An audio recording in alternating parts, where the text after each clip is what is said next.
để thao từ tăng gờ từ sai đi thao đồ cử gờ khi đại chỉ là ăn tiềm tử chỉ xó chạy khá chán xăm kia gà đi yên tai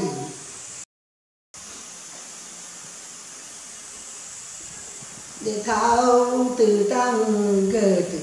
sai đi thao đồ cử gờ khi đại chỉ là ăn tiềm tử chỉ xó chạy khá chán xăm kia gà đi yên tai